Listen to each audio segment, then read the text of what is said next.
Good morning students. आज के class में हम लोग इक्वेशंस ऑफ मोशन को डिराइव करेंगे, और वो भी कैसे? वो डिराइव करेंगे हम ग्राफ के हेल्प से, ग्राफिकल एनालिसिस के हेल्प से। आज हम देखेंगे कि ये जो तीन इक्वेशंस ऑफ मोशन है, v is equal to u plus a t, s is equal to u t plus half a t square और v square is equal to u square plus two s, इनको derive कैसे करते हैं इस पर हमको बात करना है और समझना है कि डेरिवेशन में एरिया का रोल कैसे है, एरिया किस तरह से हम लेते हैं, इसको देखना है आज के क्लास में। यही तीनों इक्वेशन है, इन्हीं को हमको सॉल्व करना है, ठीक है। तो लेट अस टेक एक इक्वेशन लेते हैं हम, इसको मिटाने दीजिए पहले। एक इक्वेशन लेते हैं और वो इक्वेशन एक ग्राफ लेते हैं और उस ग्राफ से फिर पता चलेगा, ग्राफ से पता चलेगा हमको इक्वेशंस ऑफ मोशंस के बारे में। ग्राफ का बेसिकली एरिया हम देखेंगे। जैसे मान लीजिए हम कोई ग्राफ ले लेते हैं, सपोज कर लीजिए वेलोसिटी और टाइम ग्राफ। क्या ले लेते हैं? इधर ले लेते हैं टाइम जो सेकंड में है, और इधर क्या ले लेते हैं हम? इधर ले लेते हैं वेलोसिटी, है ना, जो मीटर पर सेकंड में। इस तरह का कोई ग्राफ है, मान लीजिए इस तरह का कोई ग्राफ है। इस ग्राफ में यहाँ पर अगर देखें हम तो इनिशियल वेलोसिटी अगर कहें कि कितना है तो u है, यहाँ से यहाँ तक u है, और अगर इसी के पैरेलल y एक्सिस खींच दे, इसके पैरेलल अगर y एक्सिस हम खींचते हैं तो यहाँ से यहाँ का जो स्पीड होगा ये होगा फाइनल वेलोसिटी। जैसे जैसे टाइम बढ़ रहा है वैसे वैसे इनिशियल स्पीड u से बढ़कर कितना हो गया? वेलोसिटी v पर हो गया। ये बात समझ में आ गया। अब आप ऐसा समझो कि ये जो ग्राफ हमने लिया है, ये जो ग्राफ हमने लिया है इनिशियल और फाइनल का, ये ग्राफ समझ में आ गया। मतलब यहाँ पर इस ग्राफ में क्या समझ में आ रहा है? u है हमारा initial velocity,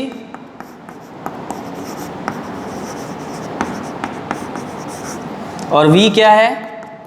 final velocity. v क्या है भाई? Final velocity.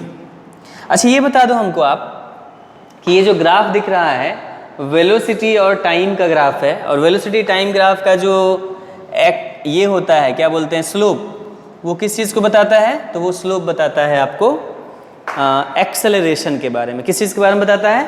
एक्सेलरेशन। इस एंगल को थीटा मान लीजिए, let this to be theta. तो अगर हम पूछें कि यहाँ से यहाँ u है तो यहाँ से यहाँ भी क्या हो जाएगा? u हो जाएगा। यहाँ से यहाँ भी u हो जाएगा।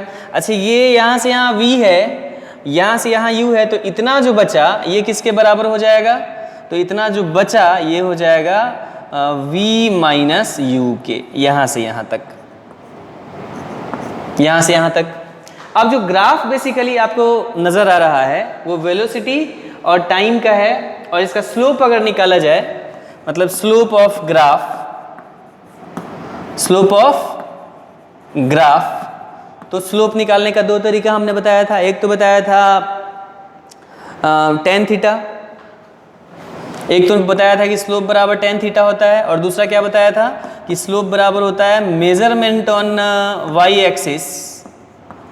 क्या बताया था? Measurement on y axis by measurement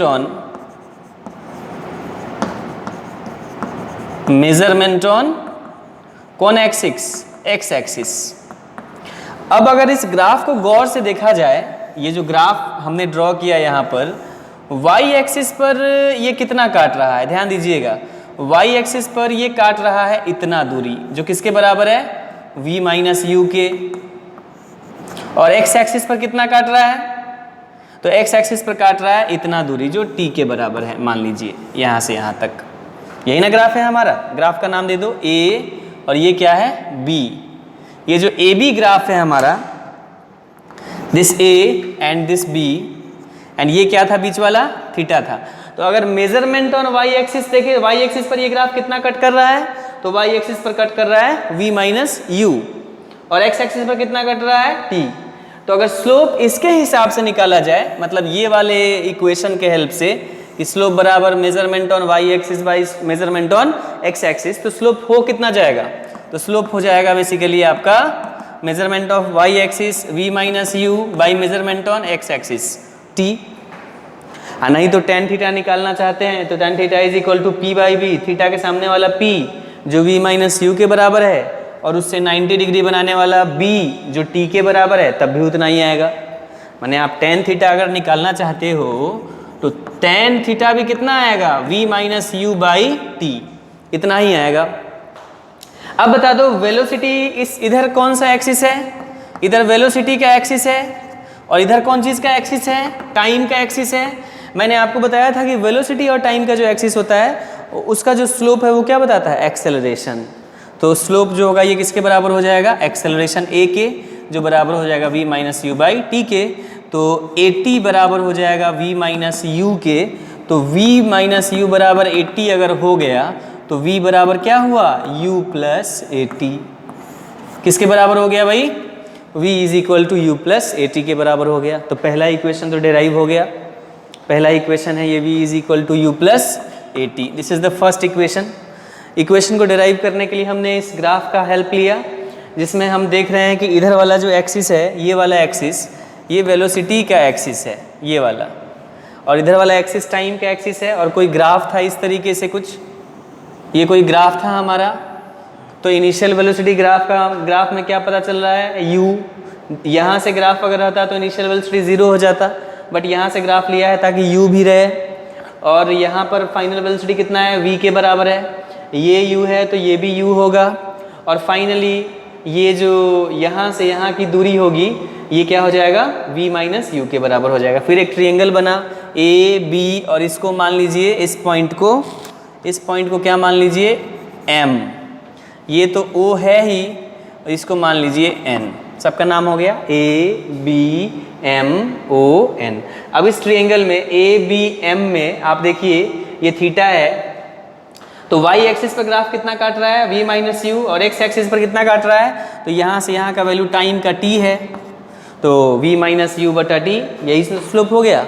और जो स्लोप होगा वेलोसिटी टाइम एक्सिस का वो क्या देगा, वो देगा एक्सेलरेशन। तो एक्सेलरेशन बराबर v minus u by t हो गया, मतलब t is equal to v minus u, तो v is equal to u plus 80 हो गया। माने पहला इक्वेशन जो है आपका वो समझ में आ गया, फर्स्ट इक्वेशन डिराइव्ड।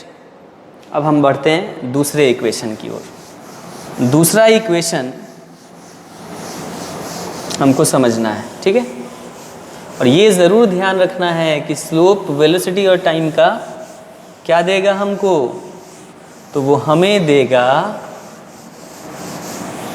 एक्सेलरेशन। क्या देगा भाई, वो देगा हमें acceleration, it will give us acceleration, it will give us acceleration.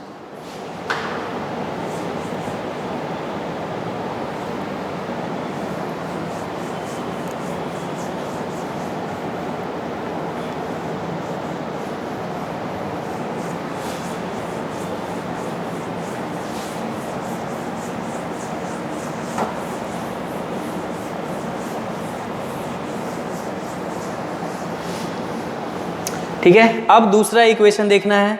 तो दूसरा इक्वेशन देखने के लिए बच्चों वेरी वेरी इंपॉर्टेंट, दूसरा इक्वेशन क्या है, s is equal to u t plus half a t square. दूसरा इक्वेशन हमारे लिए क्या है, तो दूसरा इक्वेशन है हमारे लिए s is equal to u t plus half a t square. ये इक्वेशन है हमारा, जहाँ पर ध्यान रखना बच्चों, s is not distance, s is displacement, s is displacement. और बाकी सब तो पता ही है कि u इनिशियल वेलोसिटी है, t टाइम है, a एक्सेलरेशन है, ये सब पता है आपको। तो हमको डिस्प्लेसमेंट निकालना है, तो आप बता दो हमको कि वेलोसिटी टाइम ग्राफ में डिस्प्लेसमेंट कैसे निकलेगा। तो हमने बताया था कि वेलोसिटी टाइम ग्राफ जो होगा वो एरिया जितना कवर करेगा, जितना शेड करेगा, वही एरिया आपको क्या चीज़ का वैल्यू देगा, डिस्प्लेसमेंट का। और स्पीड टाइम का जो ग्राफ होगा उसका एरिया डिस्टेंस देगा। तो यहाँ क्या चीज़ है, वेलोसिटी और टाइम है। तो area of velocity time graph gives what? Gives displacement. Gives displacement. तो एरिया निकाल देते हैं। तो ये एरिया है कितना के बराबर? ये एरिया है इसके बराबर। ध्यान दीजिएगा बच्चों, ये एरिया है इसके बराबर। ये एरिया किसके बराबर है? इसके बराबर है। अब ये एरिया निकलेगा कैसे? तो ये एरिया अगर देखा जाए ध्यान से, तो ये एरिया दो एरिया से मिल के बना हुआ है। कौन कौन? नाम दे दो। ये O है, सॉरी ये A है, ये B है, और ये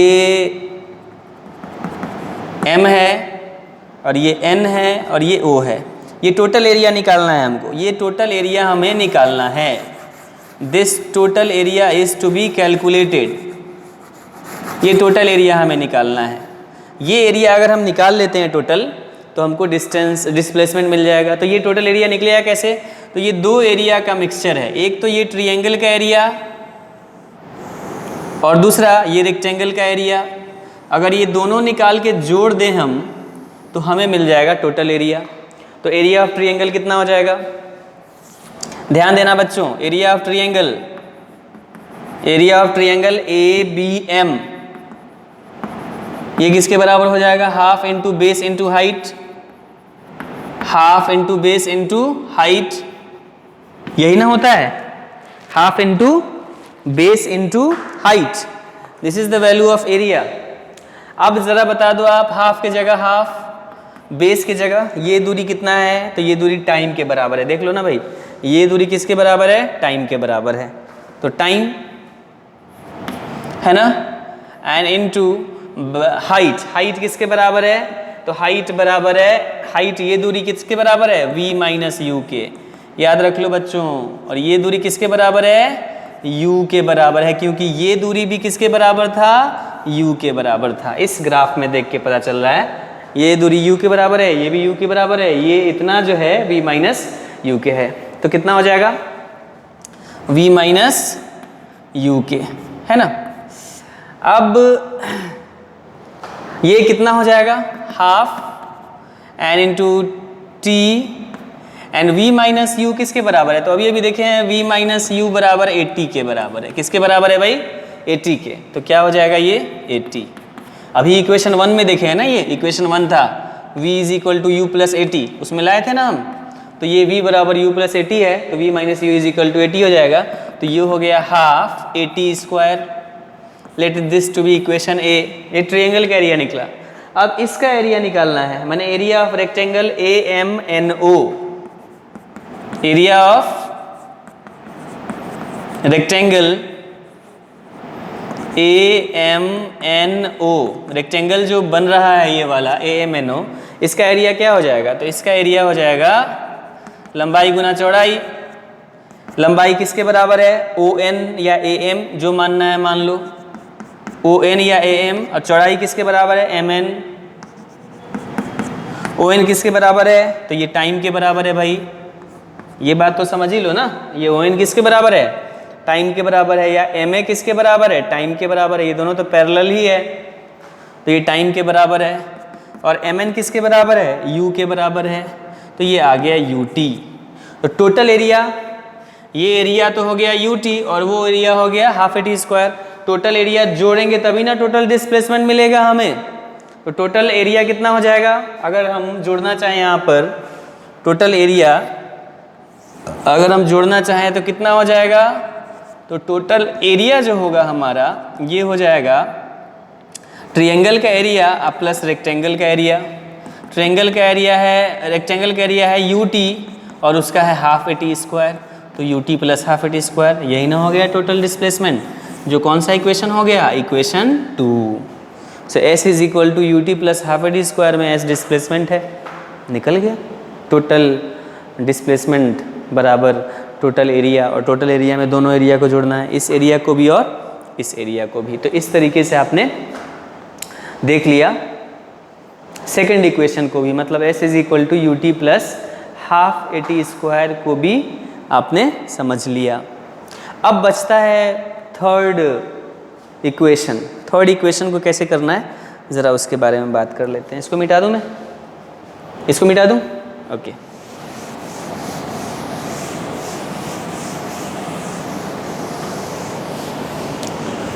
थर्ड इक्वेशन है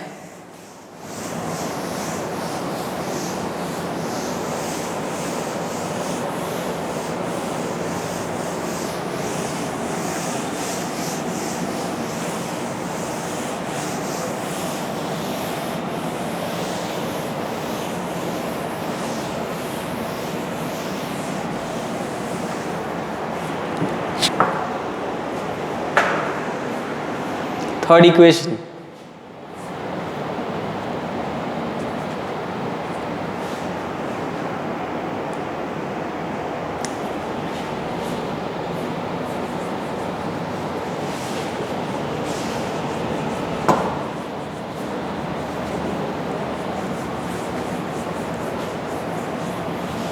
थर्ड इक्वेशन क्या है ज़रा उसके बारे में देख लेते हैं, ओके। थर्ड इक्वेशन,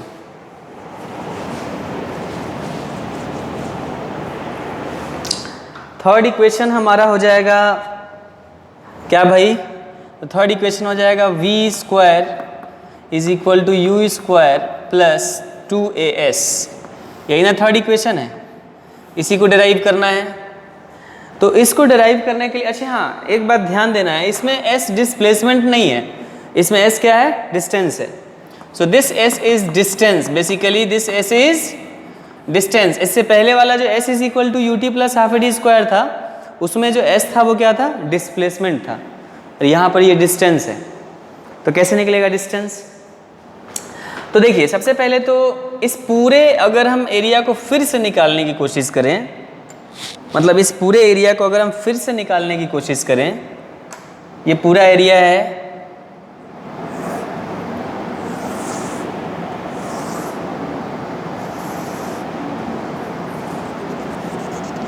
नाम दे दो O A B M N। अच्छा आप अगर देखें तो ये दिस इज ट्रेपेजियम, ट्रेपेजियम है ये।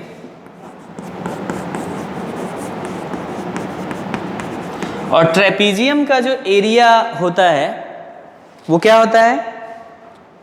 तो ट्रेपेजियम का जो हमारा एरिया होता है उसको कैसे निकालते हैं?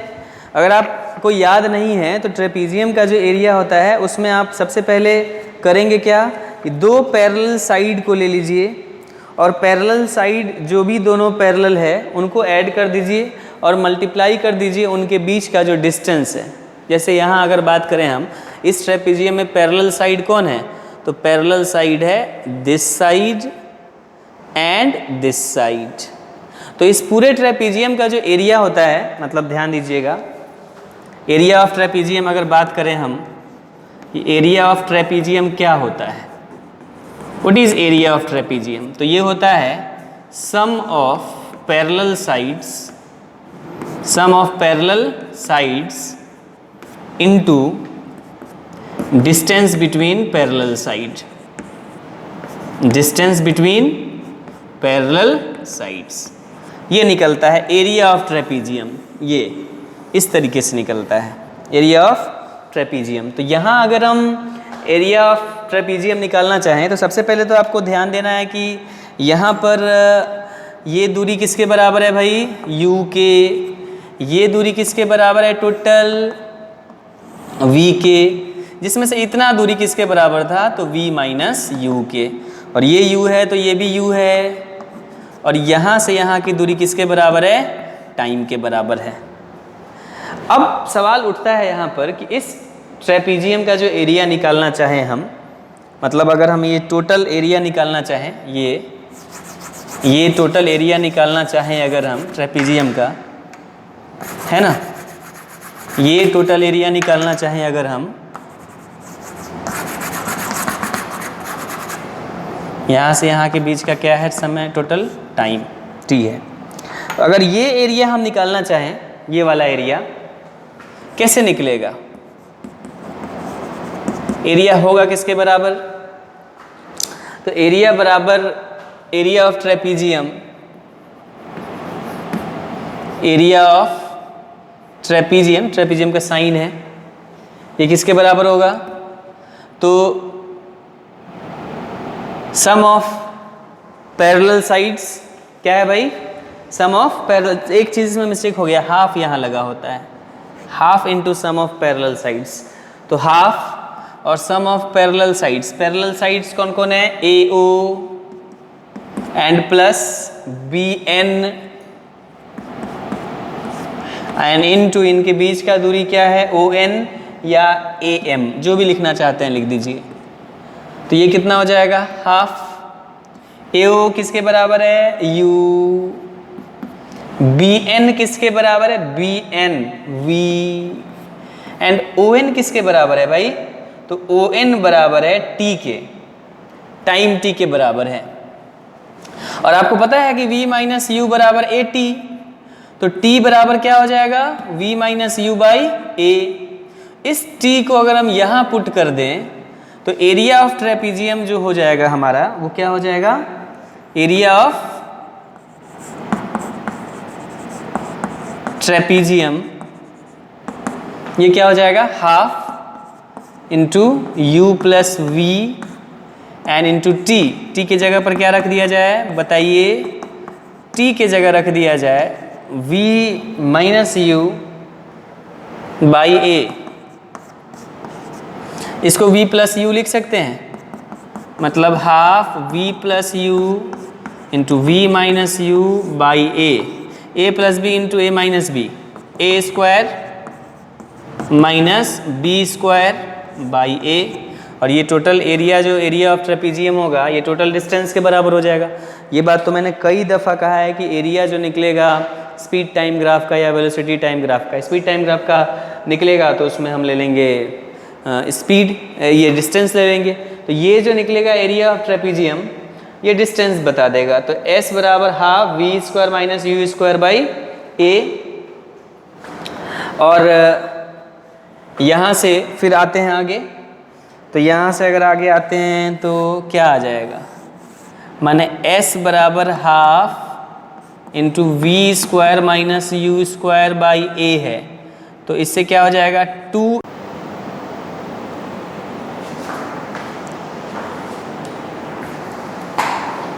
हाँ, तो इससे क्या हो जाएगा?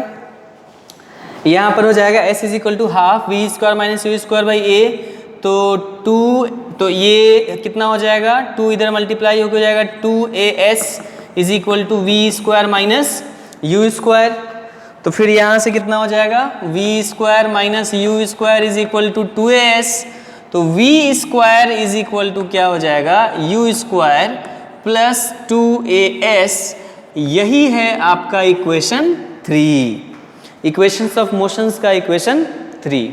तो इस तरीके से आप अगर चाहें तो ग्राफ के हेल्प से इक्वेशन 1 को, यानी इक्वेशंस ऑफ मोशंस का इक्वेशन 1, 2 और 3, इनको आप डिराइव कर सकते हैं, जिसमें एरिया आपको निकालना पड़ेगा, क्योंकि आपको पता है कि एरिया निकालोगे तभी तो डिस्टेंस निकलेगा या डिस्प्लेसमेंट निकलेगा।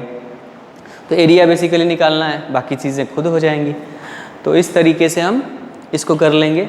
अब इस पर रिलेटेड छोटे छोटे प्रॉब्लम्स को देखते हैं, कैसे कैसे प्रॉब्लम को सॉल्व किया जाए, उस पर अब हम बात करना चाहते हैं। तो आई होप ये बात समझ में आया होगा, कैसे कैसे निकाला गया है। सो अब आगे बढ़ते हैं, ठीक है। नेक्स्ट, अब कुछ प्रॉब्लम्स देखते हैं, एरिया से रिलेटेड कुछ प्रॉब्लम्स।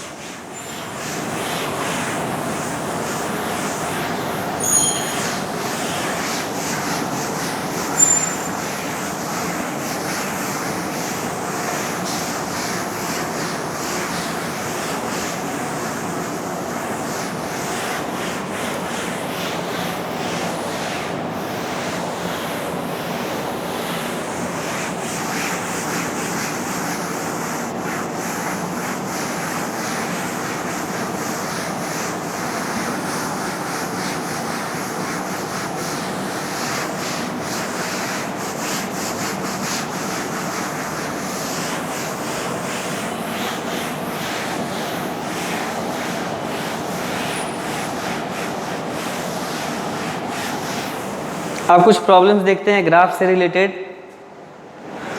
और तब हम इस टॉपिक को समाप्त करेंगे। तो मोशन आपका नियर अबाउट कंप्लीट हो जाएगा।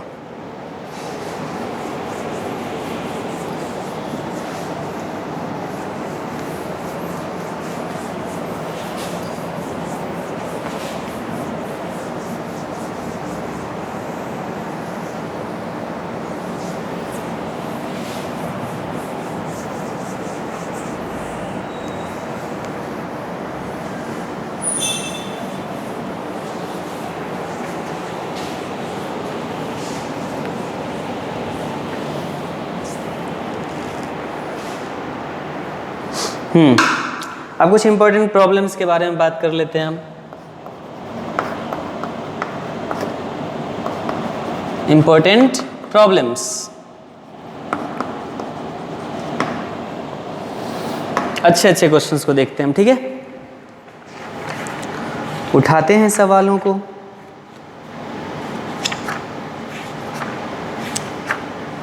जैसे बात करें, कह रहा है क्वेश्चन में, क्वेश्चन नंबर 1 कह रहा है the velocity time graph of A particle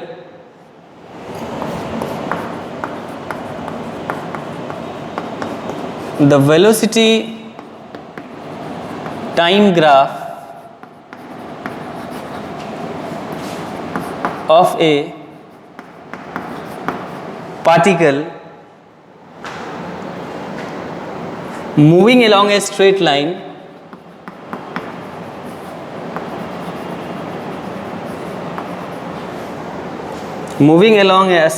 is shown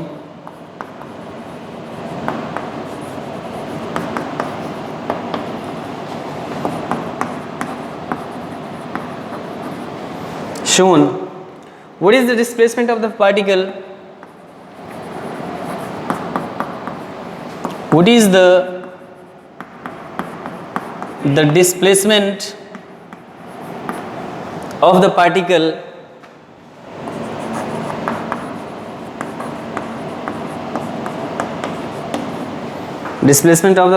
in 6 seconds।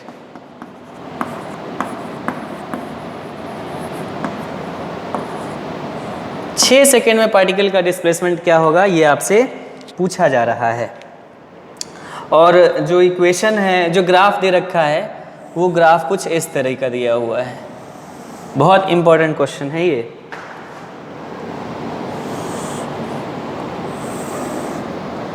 ऐसा कुछ दिया हुआ है,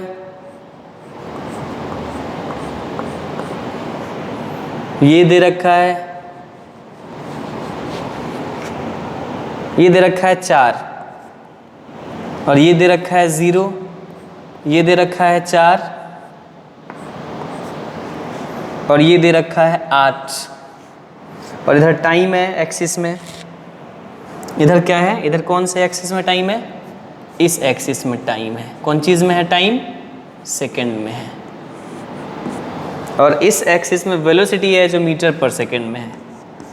क्या है, वेलोसिटी जो मीटर पर सेकंड में दे रखा है। ऐसा कुछ दिया हुआ है, आपको बताना है 6 सेकंड पर डिस्प्लेसमेंट कितना होगा। ऑप्शन जो है आपका, your option is given as 10 metre, option b 14 metre, option c 12 metre and option d 20 metre. इसमें कौन सा सही होगा ऑप्शन, ये आपको ढूंढना है। बड़ा मज़ेदार सवाल है ये। कैसे बनाएंगे इस सवाल को हम, तो सबसे पहले जो टाइम एक्सिस है, उस टाइम एक्सिस को अगर आप देखोगे तो पता चलेगा इसमें 6 गायब है। 6 लाइए, क्योंकि कह रहा है कि 6 सेकंड पर कितना होगा डिस्प्लेसमेंट का वैल्यू, वो आपसे पूछा जा रहा है। तो 6 सेकंड पर कितना होगा, तो 6 सेकंड किधर होगा भाई, इधर हो जाएगा 2, 0 4 के बीच में तो 2 होगा ना, ये हो गया कहीं 2 और 0 2 4, और ये हो गया आपका 6। दिस इज योर 6, ये 6 सेकंड हो गया। और ये कौन सा समय हो गया, 4 सेकेंड। तो कह रहा है कि 6 सेकेंड पर, तो 6 सेकेंड पर ये ग्राफ इसको किधर काटेगा, इधर काटेगा, उधर ही काटेगा जिधर 2 सेकेंड पर काटेगा, और ये दोनों को मिला दीजिए ऐसे करके। पूछ रहा है 6 सेकेंड में जो बॉडी का डिस्प्लेसमेंट होगा वो कितना होगा। तो 6 सेकेंड में ग्राफ कितना एरिया वो कर रहा है। 6 सेकेंड में अगर पूछा जाए कि ग्राफ कितना एरिया घेर रहा है तो कैसे जवाब देंगे हम, 0 से लेके 6 सेकेंड में ग्राफ का एरिया यही न है जी, यही न है, ये मतलब ये एरिया अगर हम निकाल दें, जिसको मैंने शेड किया है, ये एरिया अगर निकाल दिया जाए तो बहुत अच्छे से पता चल जाएगा कि 0 से लेके 6 सेकेंड तक में इतना ही एरिया को घेरा है। ये वाला एरिया को इंक्लूड नहीं किया गया है क्योंकि ये 6 से 8 सेकेंड के बीच में अगर बॉडी चला होता तब भी इस एरिया को हम कैलकुलेट करते, तब तो टोटल ट्रायंगल का एरिया ले लेते। लेकिन कह रहा है कि 0 से लेके 6 सेकेंड तक बॉडी चला है तो इतना ही ना एरिया घेरेगा, इतना ही ना एरिया शेड करेगा। तो इस एरिया का वैल्यू कितना होगा, अगर ये हम निकाल दें तो हमको डिस्प्लेसमेंट का वैल्यू नहीं पता चल जाएगा, क्योंकि इस एक्सिस पर वेलोसिटी है और इस एक्सिस पर टाइम है, और वेलोसिटी टाइम एक्सिस पर जो ग्राफ होता है उस ग्राफ का जो एरिया होता है वो क्या देता है, वो देता है डिस्प्लेसमेंट को। तो नो डाउट अगर हम ये एरिया निकाल लें तो हमको पता चल जाएगा, हमको पता चल जाएगा कि वैल्यू क्या है, ठीक है, डिस्प्लेसमेंट का। तो ये एरिया निकालना चाहते हैं हम। इस एरिया को निकालने के लिए अब हम कुछ काम करते हैं। अब हम काम क्या करना चाहते हैं, तो सबसे पहले इस फिगर को एक बार फिर से हम ड्रॉ करना चाहते हैं ताकि आपको समझ में आ सके।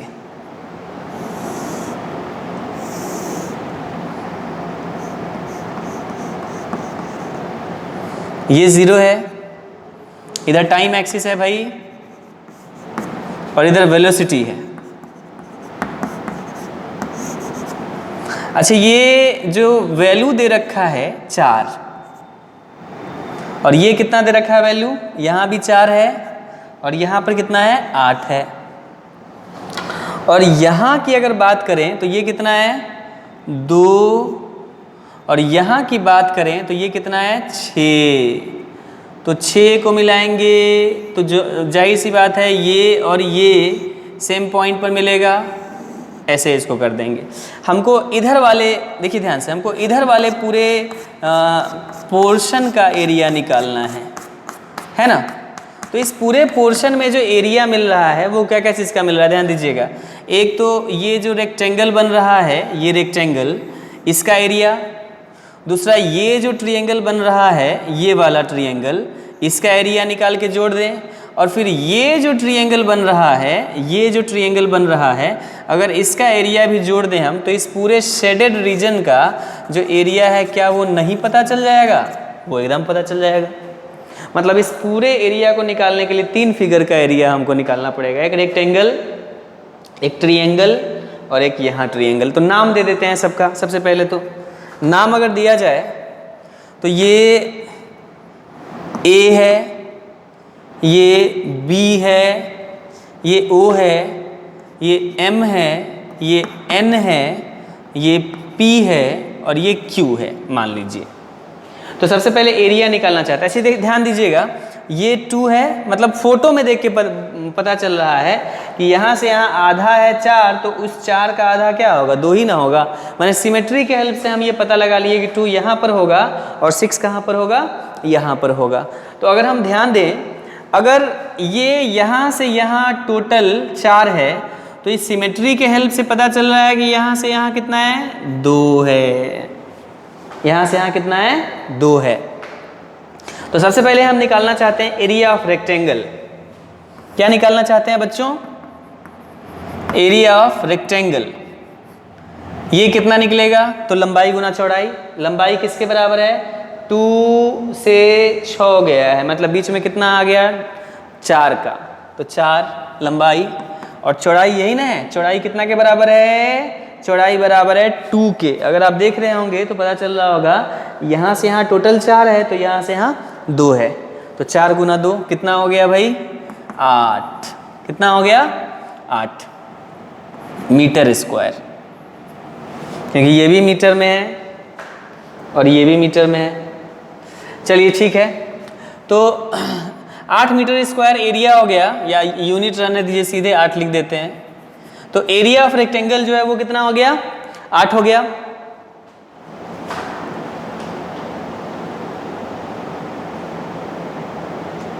चलिए अब एरिया ऑफ ये वाला ट्रायंगल, ध्यान दीजिएगा, ये वाला triangle AMN, area of triangle AMN, AM triangle जो है, ध्यान दीजिएगा, इसका बेस है MN, तो half into base into height, ऐसा करके हम लोग पढ़ते हैं। हाफ इंटू बेस, बेस के रूप में क्या है MN, और हाइट के रूप में क्या है, तो AZ, यही ना दूरी है हाइट के रूप में, AZ। MN कितना है बाबू, तो MN अगर आप देखें तो MN इसके बराबर है, और ये इसके बराबर है, और ये 4 के बराबर है। और AZ किसके बराबर है, ये 2 है, ये 2 है, तभी तो ये टोटल 4 है, मतलब ये 2 और यहाँ से यहाँ भी 2, मतलब ये क्या है 2 है। 2 से 2 कट गया, कितना हो गया 4। तो एरिया ऑफ ट्रायंगल जो है वो कितना आ गया, इसको इक्वेशन 1 मान लीजिए, इसको इक्वेशन 2 मान लीजिए। अब ये इधर वाला जो एरिया है, इधर वाला जो ट्रायंगल का एरिया है, इसको देखना चाहते हैं हम कि ये कितना है। ये ट्रायंगल वाला जो एरिया है इसको हम जानना चाहते हैं कि ये कितना है। तो ये कैसे निकलेगा, हाफ इंटू बेस जो 2 के बराबर है, और हाइट जो 2 के बराबर है। तो एरिया ऑफ ट्रायंगल OMP ये किसके बराबर है, half into base into height. Base 2 के बराबर है और हाइट भी 2 के बराबर है, तो क्या हो गया ये 2। इसको क्या मान लिया जाए, इक्वेशन 3। तो टोटल एरिया क्या हो गया, 8 4 12 और 2 14। कितना हो गया, 8 4 12 और 2 14। टोटल एरिया कितना हो गया, अगर हम यहाँ लिखें total area, total shaded area, ये हो गया 8 + 4 + 2, कितना आ गया 14। तो आंसर क्या हो जाएगा 14। 14 will be the right answer. तो डिस्टेंस कितना, डिस्प्लेसमेंट कितना हो जाएगा, क्योंकि वेलोसिटी टाइम ग्राफ है, तो जो एरिया होगा शेडेड रीजन का वो तो डिस्प्लेसमेंट ही देगा ना। स्पीड टाइम रहता तो वो डिस्टेंस देता, तो क्या हो जाएगा displacement. So displacement of the particle जो है,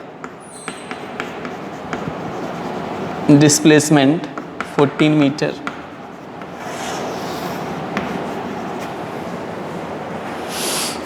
ये बात समझ रहे हैं कि नहीं। तो इस तरीके से इस क्वेश्चन को हम चाहें तो बना सकते हैं। एक क्वेश्चन और देखते हैं, छोटा सा क्वेश्चन है, वो एरिया पर रिलेटेड ही है, उसको देखिए कैसे बनाया जाता है। आई होप इतना बात सब एकदम अच्छे से समझ में आ रहा होगा। अब एक क्वेश्चन है,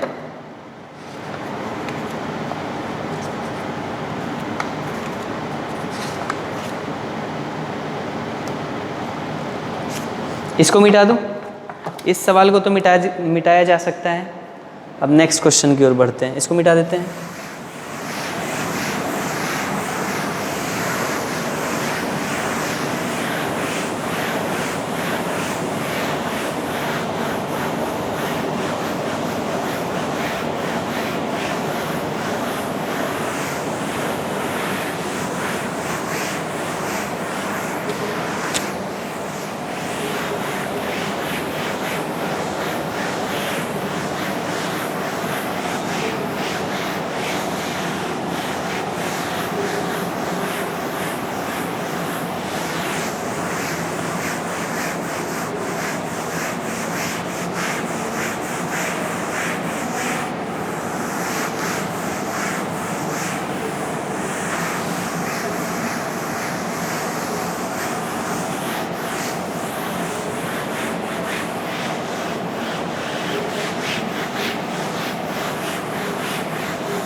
अब बढ़ते हैं आगे। एक और क्वेश्चन पर।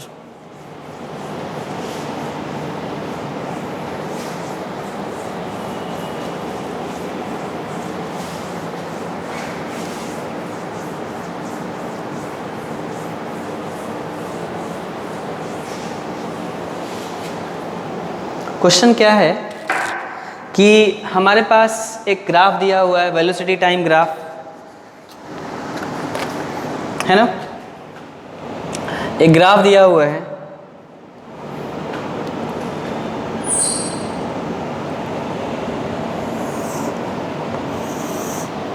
इधर टाइम है जो सेकंड में होगा, और इधर क्या है, वेलोसिटी है जो मीटर पर सेकंड में होगा। इस तरह से दिया हुआ है, ठीक है। अब कह रहा है कि ये जो वेलोसिटी टाइम ग्राफ है, ध्यान देना है, इस वेलोसिटी टाइम ग्राफ का एक्सेलरेशन टाइम ग्राफ क्या होगा। मतलब ड्रॉ द, क्वेश्चन ये है कि draw the acceleration time graph for given velocity time graph।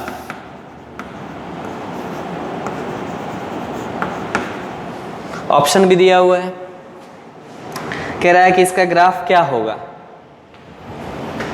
Options दे रखा है, मतलब इस वेलोसिटी टाइम ग्राफ का एक्सेलरेशन टाइम ग्राफ अगर हम ड्रॉ करें तो वो क्या आएगा। ऑप्शन दे रखा है, इधर है, ध्यान देना बच्चों, वेरी वेरी गुड क्वेश्चन।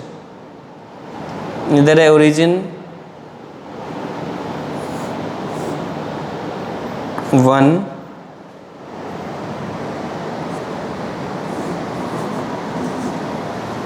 इधर 2 है और इधर 3 है। इधर टाइम है और इधर एक्सेलरेशन है, और दूसरा ग्राफ दिया हुआ है,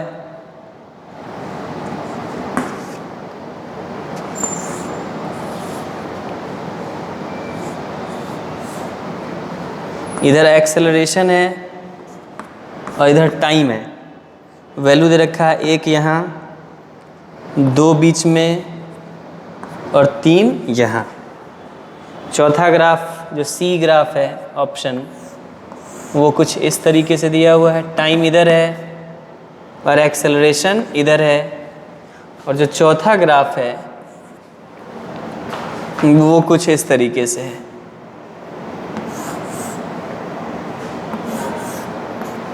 ज़ीरो 1 2 3, टाइम इधर है और एक्सेलरेशन ऊपर है। आपको बताना है कौन सा ग्राफ सही होगा। मतलब वेलोसिटी टाइम ग्राफ दिया हुआ है, इसका कॉरेस्पॉन्डिंग जो एक्सेलरेशन टाइम ग्राफ होगा, एक्सेलरेशन टाइम ग्राफ वो क्या होगा, उसको बताना है बहुत अच्छे से।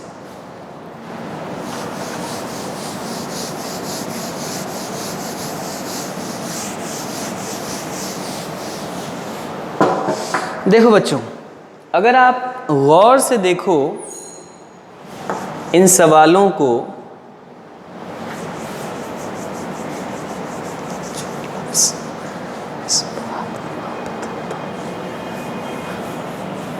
इन क्वेश्चंस को अगर गौर से देखोगे आप तो पता चलेगा कि मतलब अच्छा रीजन भी दिया हुआ है ना, रीजन दिया नहीं, रीजन नहीं दिया हुआ है, नाम रीजन दे दो ना। ये ओ है और इसको मान लो ए, इसको मान लो बी और इसको मान लो सी।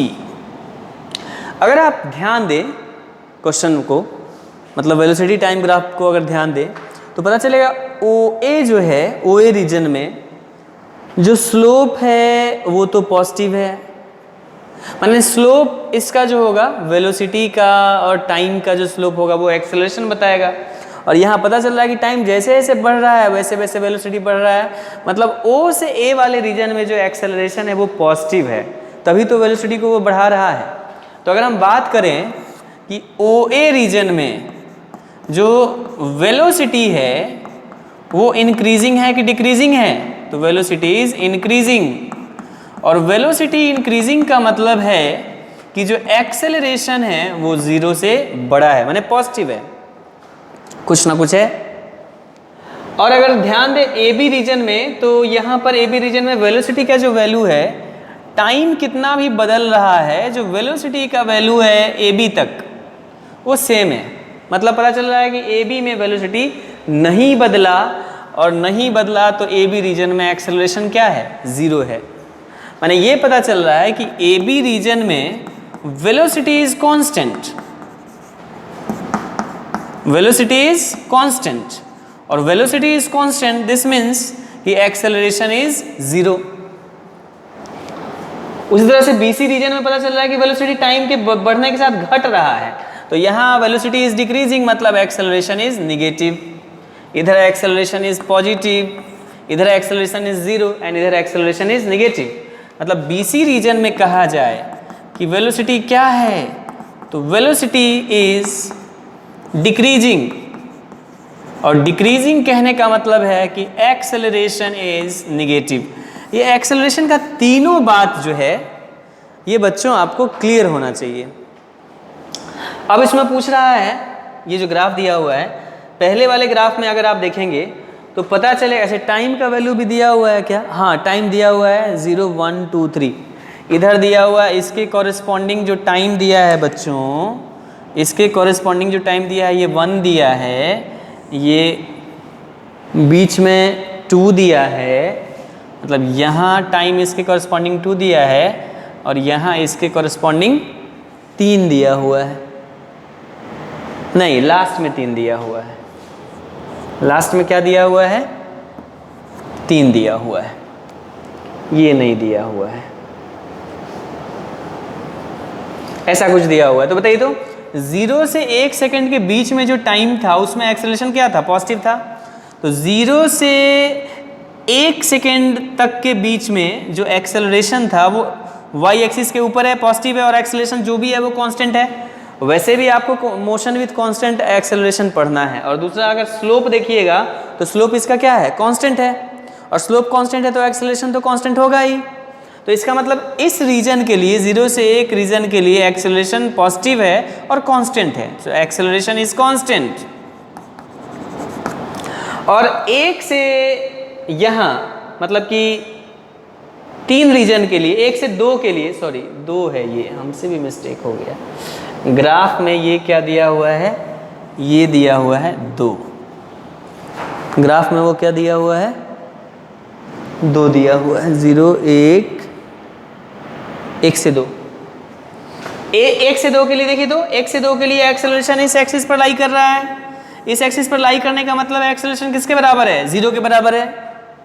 और 2 से 3 के लिए एक्सेलरेशन है बट निगेटिव है, तो निगेटिव है और जो भी है वो कांस्टेंट है, मतलब यही ना इक्वेशन होगा, यही ना निगेटिव एक्सेलरेशन है, और जो भी है वो कांस्टेंट है। इसका मतलब आंसर क्या हो जाएगा, आंसर हो जाएगा A. So A will be the correct answer for, A will be the correct acceleration time graph for the corresponding velocity time graph। तो इस तरीके से हम क्वेश्चंस को बना सकते हैं।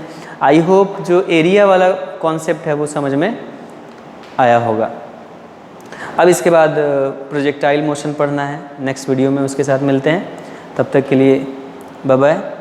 Solve as much problem as you can related to the area of the graph और एनी ग्राफिकल क्वेश्चंस। एंड अगर प्रॉब्लम हो तो लाइव क्लास में डाउट आते हैं उसमें पूछिए। तो तब तक के लिए ऑल द बेस्ट।